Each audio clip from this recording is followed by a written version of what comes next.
دعا مانگا کرتے تھے، اے اللہ یا تم مجھے شہید کر دے یا موت دے دے تاکہ میں ان کوفیوں سے اپنے شیعوں سے نجات پا جاؤں۔ یہ علی مرتضیٰ دعا کیا کرتے تھے۔ کوفی لائی ہوتی محاورہ بن گیا، محاورہ بن گیا، پروورب بن گیا، کہاوت بن گیا کہ کوفہ کے لوگ کبھی وفاداری نہیں کرتے ہیں، ہمیشہ غداری ہی کرتے ہیں۔ امام حسین نے کہا بھیا آپ نے بڑی اچھی نصیحت کی، اور پھر 28 رجب المرجب کو مدینہ طیبہ سے نکلتے ہیں اور مکہ مکرمہ پہنچ جاتے ہیں۔ مکہ مکرمہ جب پہنچتے ہیں 3 رمضان المبارک، 3 رمضان المبارک کو مکہ مکرمہ نہیں 3 رمضان سے خطوط آنا شروع ہو جاتے ہیں۔ مکہ مکرمہ جب پہنچتے ہیں عبداللہ ابن زبیر بھی ملنے آتے ہیں اور لوگ ملنے آتے ہیں، اور ادھر سے کوفہ والوں کے خطوط آنا شروع ہو جاتے ہیں۔ جو بھی آپ نے سنا، امام علی مقام کہتے ہیں میں اتمام حجت کے لیے ایک جواب دیتے ہیں، میں اپنے معتمد بھائی مسلم ابن عقیل کو تمہارے پاس بھیج رہا ہوں، وہ جیسا رپورٹ کریں گے اسی کے اکارڈنگ میں ایکشن لوں گا۔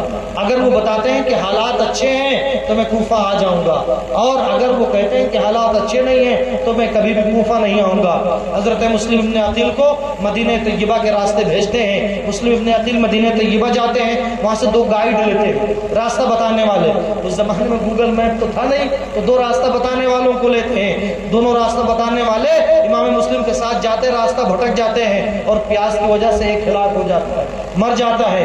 اس مقام سے امام مسلم ابن عقیل امام علی مقام کو خط لکھتے ہیں کہ اے امام ایسا ایسا واقعہ پیش آ گیا ہے، اگر آپ اجازت دیں تو میں کوفہ نہ جاؤں، میرے علاوہ کسی کو بھیج دیں۔ امام علی مقام پورے عزم کے ساتھ کہتے ہیں اے مسلم ابن عقیل بزدلی نہ دکھاؤ، فوراً کوفہ جاؤ اور وہاں کے حالات سے مجھے باخبر کرو۔ امام مسلم ابن عقیل جب اور آگے بڑھتے ہیں تو ایک شکاری ایک ہرن کا شکار کر رہا ہوتا ہے اور ہرن کو تیر مارتا ہے، وہ ہرن آ کر کے امام مسلم کے آگے ہی تڑپ کر کے دم توڑ دیتا ہے۔ اس سے بھی بدفعلی لیتے ہیں، بدشگونی لیتے ہیں کہ کہیں ایسا تو نہیں کہ سفر میں نقصانات زیادہ ہیں، مگر امام علی مقام کا حکم تھا۔ امام مسلم ابن عقیل بڑھتے چلے جاتے ہیں اور 12,000 جب ان کے ہاتھ پہ بیعت کر چکے ہوتے ہیں کوفہ میں تو خط لکھتے امام آ جائیں۔ خط لکھنے کے بعد 6,000 لوگ اور بیعت کرتے ہیں، 18,000 لوگوں نے، روایتیں مختلف ہیں، ابھی حضرت نے 40,000 کہے، الگ الگ روایتیں میں تبری کی روایت جو تاریخ میں بہت آتھنٹک بک مانی جاتی ہے، تاریخ تبری کے حوالے سے بتا رہا ہوں، جب 18,000 لوگ آپ کے ہاتھ پہ امام علی مقام کی بیعت کر چکے ہوتے ہیں کہ یزید کو پتہ چلتا ہے کہ وہاں کے حالات بڑے خراب ہیں، تو یزید فوراً نعمان بن بشیر کو معزول کر دیتا ہے اور عبید اللہ ابن زیاد سے کہتا ہے اب تجھے کوفہ کی بھی گورنری دی جا رہی ہے اور بصرہ کا بھی گورنر، یعنی 2 اسٹیٹ کا اکیلے سیم بنا دیا جاتا ہے، اکیلا گورنر بنا دیا جاتا ہے۔ عبید اللہ بن زیاد بڑا کھڑوس اور بڑا سخت آدمی تھا، آتے ہی ایسی تحریر کرتا ہے کہ کوفہ والوں کے دل لرز جاتے ہیں۔ امام مسلم ابن عقیل جس گھر میں تھے حانی ابن عروہ کو بلا کر کے شہید کر دیتا ہے اور 4,000 مزہجی قبیلے مزہج کے جیالے نکلتے ہیں گورنر ہاؤس کا محاصرہ کرنے کے لیے اور خوب نعرے بازیاں کرتے ہیں، مگر ایک شخص کہتا ہے رات کی تاریکی تو ہونے دو، ابھی مسلم ابن عقیل کے یہ جیالے ایک ایک کر کے سب ختم ہو جائیں گے۔ اور وہی ہوتا ہے جب رات زیادہ ہوتی ہے، ادھر عبید اللہ ابن زیاد اپنے جاسوسوں کو بھیج کر کے، اپنے آدمیوں کو بھیج کر کے اور ایک ایک کر کے لوگوں کو توڑنے لگتا ہے۔ جب تاریکی ہوتی ہے تو امام مسلم ابن عقیل جن کے ساتھ 4,000 لوگ نکلے تھے اب 400 رہ جاتے ہیں۔ جب تاریکی اور زیادہ ہوتی ہے تو امام مسلم ابن عقیل اکیلے رہ جاتے ہیں، کوفہ والوں کے دروازے بند ہو گئے ہیں، کوئی مسلم ابن عقیل کو اپنے گھر میں پناہ دینے کے لیے تیار نہیں ہے۔ ایک بڑھیا ایک عورت جس کا نام طوعا یا توعا تھا وہ اپنے گھر سے باہر نکلتی ہے، مسلم ابن عقیل کو دیکھتی ہے، یہ پانی مانگتے ہیں، وہ پانی دے دیتی ہے، پھر کچھ دیر کے بعد نکلتی ہے اور واپس چلی جاتی ہے کہ تم واپس جاؤ ورنہ لوگ شک کریں گے میرا شوہر اس وقت گھر پہ نہیں ہے۔ تیسری بار جب آتی ہے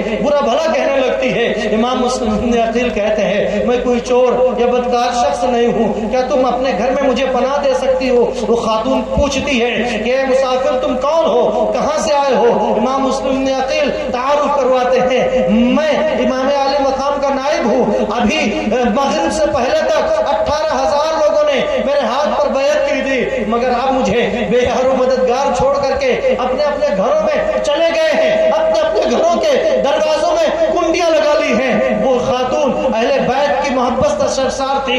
امام مسلم ابن عقیل کو اپنے گھر میں چھپا لیتی ہے مگر اس کا بیٹا جاسوس تھا. محمد ابن اشعث کے لڑکے کا غلام اور جاسوس تھا. ایک گھر میں جنت بھی ہے اسی گھر میں دوزخ بھی ہے. بیٹا جا کر کے مخبری کر دیتا ہے اور امام مسلم ابن عقیل کی شہادت عمل میں آتی ہے. جس دن امام علی مقام مکہ مکرمہ کو خیر بات کہہ رہے ہوتے ہیں اور عمرہ کر کے نکل رہے ہوتے ہیں, حضرت امام علی مقام ٹھیک اسی دن حضرت مسلم ابن عقیل کی شہادت ہو جاتی ہے. ادھر امام علی مقام کوفہ کی طرف روانہ ہوتے ہیں. یزید کو جب پتہ چلتا ہے کہ عبداللہ ابن زبیر نے ان کی بیعت نہیں کی ہے اور وہ مدینہ طیبہ کو چھوڑ کر کے مکہ مکرمہ چلے گئے ہیں, یہ یزید کے کالے کرتوت کا ایک ٹریلر آپ کے سامنے دکھانا چاہتا ہوں. آج لوگ اسپیچز کے ذریعے سے اس واٹس ایپ اسٹیٹس لگا کر کے اور سوشل میڈیا کے ذریعے سے یزید کو جنتی امیر المومنین اور تابعی جانے کیا کیا ثابت کرنا چاہتے ہیں, مگر تاریخ کیا اور آپ چیخ کر کے کہہ رہے ہیں کہ یزید کے دامن پر خون حسین کا اور حسین کے جانثاروں کے خون کا دھبا پہلے بھی تھا اب بھی ہے اور صبح قیامت تک باقی رہے گا. یزید اگر قتل حسین کو ریموو بھی کر دو ہٹا بھی دو تو یزید کے دامن میں مکہ پر چڑھائی اور مدینہ الرسول کے پارسا عورتوں کے ساتھ چھیڑ چھاڑ کرنا اور بے گناہوں کا قتل کرنا, یہ کچھ ایسے گناہ ہیں جو کبھی بھی اسے جنتی بننے نہیں دیں گے, امیر المومنین بننے نہیں دیں گے. دیکھ لو یزید گورنر مدینہ, اب مدینہ کا گورنر کون ہے؟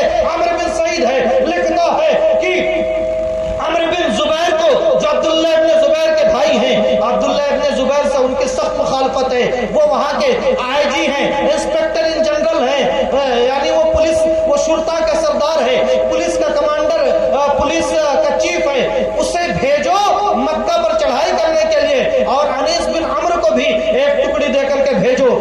اور جب گورنر مدینہ عمرو بن سعید عمرو بن زبیر کو بلاتا ہے, کہتا ہے کہ کوئی موضوع شخص تلاشو جو عبداللہ ابن زبیر کا سر قلم کر سکے, عبداللہ ابن زبیر سے دو ہاتھ کر سکے. تو ایک بھائی جو دنیا کے نشے میں چور ہوتا ہے وہ کہتا ہے اس کام کے لیے مجھ سے زیادہ موضوع شخص, مجھ سے زیادہ بہتر شخص تجھے اور کوئی نہیں ملے گا. گورنر مدینہ تو یہی چاہتا تھا. وہ کہتا ہے ٹھیک ہے, لو جتنے لوگ چاہیے میں تمہیں دیتا ہوں اور یہ حریص تمہاری مدد کے لیے جائے گا. عمرو بن زبیر فوج کی ایک ٹکڑی لے کر کے مدینے سے مکہ روانہ ہوتا ہے اور صفا پہاڑی کے پاس جا کر کے لنگر انداز ہو جاتا ہے. کوہ صفا مکہ مکرمہ سے اس کا ڈسٹینس کتنا ہے؟ 8 کلومیٹر. اور انیس بن عمرو مکہ مکرمہ سے 1 کلومیٹر کے فاصلے پر, صرف مکہ 1 کلومیٹر ہے. زیتوا کے مقام پہ خیمہ زن ہو جاتا ہے اور مکہ مکرمہ پر چڑھائی کی پوری کوشش ہوتی ہے. عبداللہ ابن زبیر کو ان کا بھائی عمرو بن زبیر خط لکھتا ہے کہ یزید نے کہا ہے کہ ان بیعت کر لو, تم بیعت کر لو, ہم تمہارے گلے میں لوہے کی زنجیر نہیں چاندی کی زنجیر ڈال کر کے یزید کی قسم پوری کرا دیں گے.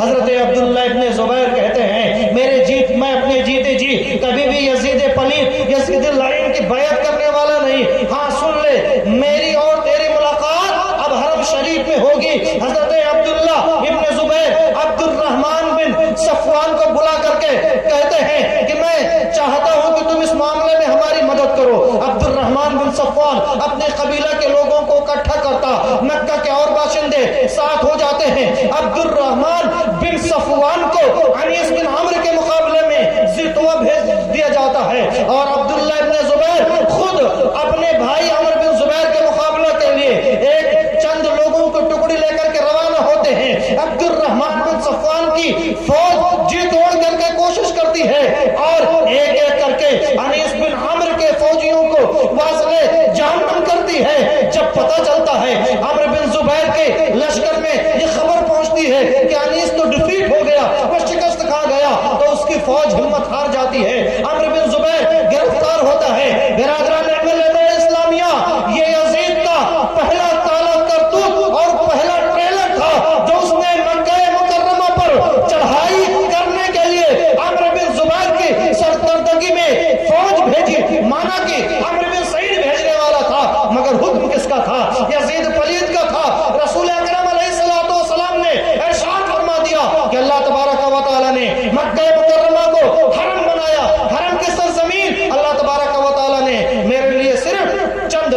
کے لیے حلال کی تھی، اب صبح قیامت تک کسی کے لیے یہ جائز نہیں ہے کہ وہ اپنے ہار یا جیب کے لیے مکہ مکرمہ کی اور حرم پاک کی سرزمین کا استعمال کرے۔ یہ تو ٹریلر تھا، لیکن جب شہادت امام علی مقام کے بعد اہل مکہ اور مدینہ نے بھی اتفاق یزید کی بیعت کو توڑ دیا، ان لوگوں نے کہا جس نے شہزادہ مصطفیٰ کا خون بہایا ہو ہم اس کی بیعت کریں، اس کی اطاعت کریں، یہ رسول اللہ کے غلاموں سے کبھی نہیں ہوگا۔ جب مدینہ طیبہ کے لوگوں نے علی اعلان اس کی بیعت کو توڑ دیا، عبداللہ بن زبیر کی بیعت کر لی، تو یزید پلید نے شہر رسول پہ چڑھائی کی اور شہر رسول میں بہت سارے صحابہ کرام شہید ہوئے۔ مدینہ طیبہ کی عورتوں کو 3 دنوں تک اپنی فوج پر اس نے حلال کر رکھا۔ مدینہ طیبہ کی فارس عورتیں، وہ اہل مدینہ جن کے بارے میں پیارے آقا علیہ الصلوۃ والسلام نے ارشاد فرمایا کہ جو شخص مدینے والوں کو خوف زدہ کرے گا، اللہ تبارک و تعالی نہ اس کے فرض کو قبول فرمائے گا نہ اس کے نفل کو قبول فرمائے گا۔ یہ دیکھو یزید کے کالے کرتوت، شہر مدینہ پہ نہ تو حملہ کرتا ہے، شہر رسول کو اپنی فوج پہ حلال کر دیتا ہے۔ مسجد نبوی شریف میں گھوڑے اور اونٹ باندھے جاتے ہیں، مسجد نبوی شریف میں اذان محفوظ رہی ہے، جب اس سے اس کا دل نہیں بھرا تو اب ڈائریکٹ مکہ مکرمہ پہ وہ چڑھائی کرتا ہے، اور چڑھائی کرتا ہے اتنے پتھر برساتا ہے کہ کعبہ کی دیوار ٹوٹ جاتی ہے، شکستہ ہو جاتی ہے، اور رال کے گولے یعنی اس زمانے کے جو بم اور میزائل تھے وہ پھینکواتا ہے، خانہ کعبہ میں آگ لگ جاتی ہے، غلاف کعبہ جل جاتا ہے۔ کعبہ کے اندر کچھ تبرکات رکھے ہوئے تھے، وہ تبرکات کیا تھے؟ وہ دمبا جو اسماعیل علیہ السلام کی جگہ پر ذبح ہونے کے لیے جنت سے آیا تھا، اس دمبے کی سینگ رکھی ہوئی تھی، اور سارے تبرکات تھے۔ یزید کے ناپاک حرکت کی وجہ سے امت مسلمہ ہمیشہ کے لیے ان تبرکات سے محروم ہو گئی۔ کعبہ چل رہا ہے ادھر، اور ادھر یزید جہنم کے شعلے یزید کا انتظار کر رہے ہیں، ادھر کعبہ پہ حملہ ہو رہا ہے اور یزید ادھر فنار ہو جا رہا ہے۔ اگر شہادت حسین کو اس کے اکاؤنٹ میں نہ بھی گنو، جبکہ سب سے بڑا جرم شہادت حسین ہی ہے، تب بھی یزید کے جہنمی ہونے کے لیے مکہ مکرمہ پہ چڑھائی اور مدینہ طیبہ کی بے حرمتی اس کے جہنمی ہونے کے لیے یہی تھا۔ مانا کہ امام اعظم ابو حنیفہ رحمۃ اللہ علیہ نے یزید کے ایمان و کفر میں سکوت کیا ہے، اسے کافر نہیں کہا، مومن بھی نہیں کہا، مگر اجل لے ائمہ کرام نے، خاص کر حضرت امام احمد ابن حنبل رضی اللہ تعالیٰ نے، جنہوں نے کہا تھا خلق قرآن کے مسئلے پہ سینہ ٹھوک کر کے کہ ہمارے جنازہ فیصلہ کریں گے کہ حق پر کون ہے۔ ان کے زمانے میں مامون کا یہ عقیدہ ہو گیا تھا کہ جس طریقے سے اور کتابیں فنا ہو جائیں گی ایسے قرآن بھی نعوذ باللہ فنا ہو جائے گا، مگر حضرت امام احمد ابن حنبل نے خم ٹھوک کر کے کہا تھا القرآن کلام اللہ غیر مخلوق، کہ قرآن جو اللہ کا کلام ہے، جس طریقے سے اللہ کے ذات قدیم ہے یعنی ہمیشہ سے ہے، ہمیشہ رہے گی، ایسے ہی اللہ کی صفتیں قدیم ہیں، اللہ کی صفتیں ہمیشہ سے ہیں، ہمیشہ قرآن اللہ کا کلام ہے، یہ بھی ہمیشہ سے ہے اور ہمیشہ سبحان اللہ سبحان انہوں نے اللہ۔ یزید کو کافر کہا ہے، لیکن اب اندھوں کو اہل بیت کے بغض کا چشمہ جن کی آنکھوں پہ لگا ہوا ہے انہیں نہ نظر آئے تو بھلا وہ کیا کریں۔ لوگ کہتے ہیں حسین کو جب پتا تھا کہ وہ شہید کر دیے جائیں گے تو وہ گئے کیوں تھے؟ تو سن لو نبی اکرم علیہ الصلوۃ والسلام کی حدیث پاک، آقا کریم علیہ الصلوۃ والسلام ارشاد فرماتے ہیں من رأى منکم منکرا فلیغیرہ بیدیہ، کہ جو شخص تم میں سے غلط کام ہوتا ہوا دیکھے، اللہ نے اسے پاور دیا ہے، اسے اختیار دیا ہے، تو اسے چاہیے کہ اس غلط کام کو آگے بڑھ کر کے اپنے پاور، اپنی طاقت، اپنی قوت کا استعمال کرتے ہوئے روک دے کہ میرے جیتے جی یہ کام نہیں ہوگا، اور اگر اپنی طاقت سے منع نہیں کر سکتا تو اپنی زبان سے کہہ دے کہ یہ کام غلط ہو رہا ہے، اگر اپنی زبان سے بھی نہیں کہہ سکتا تو کم سے کم وہ دل میں برا جانے کہ یہ کام غلط ہو رہا ہے۔ امام علی مقام جو نبی زادے تھے، جو صحابی بھی تھے اور صحابہ زادے بھی تھے، علی مرتضیٰ کی جرات جن کے روزوں میں سمائی ہوئی تھی، فاطمہ الزہرا کا دودھ جنہوں نے پیا تھا، اہل بیت اطہار سے جن کا تعلق تھا، وہ عظیمتوں پہ عمل کر رہے تھے،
عبداللہ ابن عباس نے کہی، اور جس کے بعد ان صحابہ نے امام علی مقام کو نصیحت کرنا بند کر دیا۔ امام علی مقام نے آخری بات کہی کہ میں نے خواب میں نانا جان صلی اللہ علیہ وآلہ وسلم سے ایک عہد کیا ہے، ایک وعدہ کیا ہے، میں وہ وعدہ نبھا کر کے رہوں گا۔ جب صحابہ نے دیکھ لیا کہ یہ نعنا اور نواسے کے بیچ کا معاملہ ہے، تب عبداللہ ابن عباس بھی خاموش ہیں، عبداللہ ابن عمر بھی خاموش ہیں، یحییٰ ابن سعید بھی خاموش ہیں، عمرو بن سعید بھی خاموش ہیں، عبداللہ ابن زبیر بھی خاموش ہیں۔ وہ عہد کیا تھا، وہ وعدہ کیا تھا؟ وہ وعدہ یہ تھا کہ اے نانا جان، میں قربان ہو جاؤں گا مگر آپ کے دین کو، آپ کی شریعت کو قربان نہیں ہونے دوں گا۔ سبحان اللہ، سبحان اللہ۔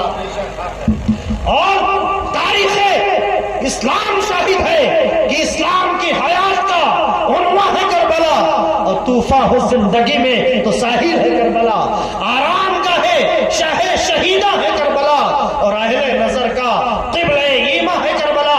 آج بھی جب وقت کا یزید سر اٹھاتا ہے تو کوئی نہ کوئی شخص جذبہ حسینی لے کر کے اس کے سامنے سینہ سپر ہو کر کے کھڑا ہو جاتا ہے۔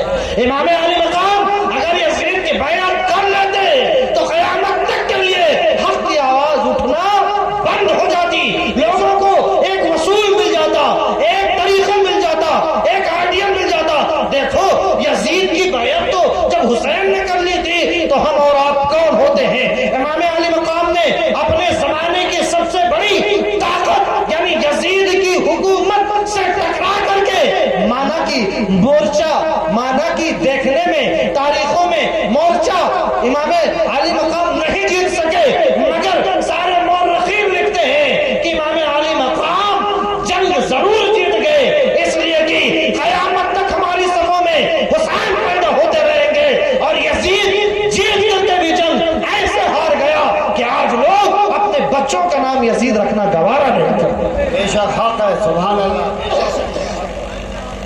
یہ تو ٹریلر تھا اس کا۔ اب امام علی مقام مکے سے کربلا تک تقریباً 1400 سے لے کر 1600 کلومیٹر کا ڈسٹینس ہے۔ 7 یا 8 ذی الحجہ کو نکلتے ہیں، یوم ترویہ نے 8 ذی الحجہ کو امام علی مقام نکلتے ہیں، اور ذو حسن کی پہاڑی پہ ہوتے ہیں 1 محرم کو، اور 7 محرم الحرام کو کربلا میں پہنچ جاتے ہیں۔ تو 7 دن اس کے اور 12 دن، کتنے دن ہو گئے اس کے؟ 8 ذی الحجہ کو نکلتے ہیں، 30 میں سے 8 نکال دو تو کتنے بچتے ہیں؟ 22۔ تو 22 اور 7 کتنے ہو گئے؟ 29 دن میں 1400 کلومیٹر کا فاصلہ طے کرتے۔ اس زمانے میں بلٹ ٹریریں نہیں تھی، شتابدی اور راجدھانی نہیں تھی، ایک دن میں ایوریج آدمی 40 کلومیٹر چلتا تھا، مگر امام علی مقام رضی اللہ تعالی عنہ کل 1 مہینے کے اندر اتنی لمبی مسافت 1400 کلومیٹر طے کر دیتے ہیں۔ تقریباً 20 جگہ کیمپ کرتے ہیں، جس میں سے ایک صفا ہے، ایک ذو حسن کی پہاڑی ہے، مقام شرف ہے، مقام زبالہ ہے، اور مقام تنعیم ہے، اس کے بعد قادسیہ ہے، قادسیہ کے بعد ایک اور جگہ ہے، اور پھر تقریباً 20 مقام پہ امام علی مقام کیمپ کرتے ہیں۔ مقام شرف میں جب پہنچتے ہیں تو امام علی مقام اپنے ساتھیوں سے کہتے ہیں کہ اپنے مشکیزے کو بھر لو، اپنے تھرمس کو اور اپنے باٹل کو پانی کے، مشکیزہ سمجھتے ہیں وہ چمڑے کا تھیلا ہوا کرتا تھا، پانی اس میں نارمل رہتا تھا دھوپ سے، یعنی زمانے میں طرف ملٹن والا باٹل تھا تو خوب زیادہ اس میں پانی آتا تھا۔ اجمیر شریف جب آپ جائیں تو درگاہ شریف میں خدام کبھی کبھار پانی پلاتے ہیں، اسے مشکیزہ کہتے ہیں، خوب بھر لو۔ جب وہاں رکے، پانی بھر لیا سارے جانساروں نے، اب امام علی مقام کا ایک ساتھی نعرہ لگاتا ہے سبحان اللہ، تو دوسرا ساتھی کہتا ہے بھیا کیا تجھے نظر آ گیا؟ تو کہتا ہے وہ دیکھو سامنے ہم لوگ بھوکے ہیں، کھجوروں کے باغات دکھائی دیتے، بھوکے ہیں، کھجوروں کے باغات دکھائی دیتے۔ دوسرا ساتھی کہتا ہے میں بار بار اس روٹ سے جاتا ہوں، یہاں تو کوئی پیڑ اور نہیں، کوئی باغ نہیں، تجھے کہاں دکھتا؟ امام علی مقام کہتے ہیں کہ شاید کوئی لشکر آ رہا ہے، یہیں رک کر کے انتظار کرو۔ رک کر کے انتظار کرتے، تھوڑی دیر میں غبار صاف ہوتا ہے اور 1000 کا لشکر جرار حضرت حر بن یزید تمیمی یا رباحی یا ریاحی کہ سرکردگی میں کمانڈنگ میں چلا رہا ہوتا ہے۔ امام علی مقام دیکھتے ہیں کہ پیاس سے ان لوگوں کا برا حال ہے، ہونٹ سوکھ رہے ہیں اور گھوڑوں کی زبانیں باہر نکل رہی ہیں۔ امام علی مقام نے پالنی پہلے کیوں بھر لیا تھا؟ امام علی مقام ساتھیوں سے، جانثاروں سے کہتے ہیں، جانثاروں سے کہتے ہیں کہ ان سب کو پانی پلاؤ۔ امام علی مقام کے جانثاران سب کو پانی پلاتے ہیں۔ یہ تو سبیل حسینی ہے۔ ٹھیک 7 دن کے بعد نہر فرات پہ جس ٹکڑی کا پہرا لگتا ہے وہ کون لوگ تھے؟ یہی بے شرم یزیدی تھے جنہوں نے خیمے حسینی پر پہرا لگا دیا، پانی بند کر دیا۔ کچھ لوگوں کو کنفیوژن یہ ہوتا ہے کہ امام حسین کے خیمے میں بالکل پانی نہیں پہنچا۔ تاریخوں میں آتا ہے کہ پہرا لگا تھا مگر حضرت عباس 20 سواروں کے ساتھ جا کر کے اور پانی لے آئے، 20 سواروں کے پاس جا کر کے پانی لے آئے۔ برادران ملت اسلامیہ، میں 5 منٹ میں اپنی گفتگو ختم کرتا ہوں۔ امام عالی مقام کی شہادت ایسا سانحہ ہے کہ جو لوگ ہماری جماعت کے نہیں ہیں ان کی کتابوں میں بھی ملتا ہے کہ ہر مسلمان کا یہ حق ہے کہ شہادت حسین کا غم منائے۔ حضرت نے ابن کثیر دمشقی البدایہ والنہایہ میں لکھتے ہیں، میں عبارت پڑھ دیتا ہوں، فَيَنْبَغِي لِكُلِّ مُسْلِمٍ أَنْ يُحْزِنَهُ قَتَلُهُ فَإِنَّهُ مِنْ سَادَاتِ الْمُسْلِمِينَ وَمِنْ عُلَمَاءِ الصَّحَابَةِ وَابْنِ بِنْتِ النَّبِيِّ صلی اللہ علیہ وسلم۔ ہر مسلمان کا حق ہے کہ شہادت حسین پر اس کا دل روئے، وہ رنجیدہ ہو، وہ غم کرے، اس لیے کہ امام حسین صرف صحابی نہیں تھے، فقیہ صحابہ میں سے تھے اور حضور نبی اکرم علیہ الصلوۃ والسلام کے نواسے تھے۔ مگر ایسا غم نہ ہو کہ سینہ کوبی ہو، کالے کپڑے پہنے جائیں، گال نوچے جائیں، ریا کا شبہ بھی نہیں ہونی چاہیے۔ ہاں حدیثوں میں ہے، پیارے آقا علیہ السلام فرماتے ہیں کہ جس شخص پہ کوئی مصیبت آئے اور ان للہ و انا الیہ راجعون پڑھ لے، مصیبت چاہے جتنی پرانی ہو، جب بھی اس مصیبت کو یاد کرے اور انا للہ و انا الیہ راجعون پڑھ لے تو پہلی مرتبہ صبر کرنے پہ جتنا ثواب ملا تھا اتنے ثواب جب اب یاد کرے گا اور ان للہ و انا الیہ راجعون پڑھے گا تب اسے ثواب ملے گا۔ شہادت حسین ایسا غم ہے کہ حضرت سیدہ زینب بنت علی مرتضی سے کوئی پوچھے، سیدہ زینب جب کربلا سے گزرتی ہے قیدی بن کر کے اور اپنے بھیا حسین کے لاش کو دیکھتی ہے تو مدینے والے آقا کو پکار کے کہتی ہے، واہ محمدہ، واہ محمدہ، ہے نانا جان فریاد کو پہنچیے، ہذا حسین بالعرا مزمم بالدماء، یہ آپ کا لاڈلا جگر گوشہ حسین خون میں لپٹ کربلا کی دھرتی پہ پڑا ہوا ہے، یا محمدہ، واہ محمدہ، اے نانا جان ذرا فریاد کو پہنچیے، ذریتوں کا مقتلہ و بناتوں کا صفایا، یا رسول اللہ آپ کی اولاد کٹ چکی ہے، شہید ہو چکی ہے، آپ کی بہو بیٹیاں قیدی بنائی جا چکی ہے، یا رسول اللہ میں ہماری مدد کو پہنچے۔ اور جب شہادت حسین کی خبر مدینہ طیبہ میں پہنچتی ہے تو مسلم نے عقیل کی بیٹی اپنے چادر کو گھسیٹتے ہوئے روضہ رسول پہ پہنچ جاتی ہے، عرض کرتی ہے، ماذا تقولون ان قال النبی لکم، کہ اے حسین کے قاتلوں کل بروز محشر جب اولین و آخرین تمام لوگ جمع ہوں گے اور نبی اکرم علیہ الصلوۃ والسلام تم قاتلوں سے پکار کر کے کہیں گے کہ اے قاتلین حسین، میرے بعد تم لوگوں نے میرے اہل بیت پاک کے ساتھ ایک ایسا سلوک کیا، ان کے گھروں کو لوٹ لیا، ان کے گردنیں مار دی، ان پہ پانی بند کر دیا۔ صرف یہی نہیں، حضرت ام سلمہ رضی اللہ تعالی عنہ ام المومنین ہیں، صحابہ کرام درس میں بیٹھے ہوئے ہیں، کچھ تابعی بھی ہیں، حضرت شعر بن حوشب بیٹھے ہوئے ہیں، حضرت ام سلمہ رضی اللہ تعالی عنہ درس دے رہی ہیں، اتنے میں شہادت حسین کی خبر جب ام المومنین کے کانوں سے ٹکراتی ہے تو ام المومنین غم کے تاب نہ لا کر کے بے ہوش ہو جاتی ہیں۔ تھوڑی دیر کے بعد جب ہوش آتا ہے تو ام المومنین کی زبان پر یہ الفاظ تھے، مالا اللہ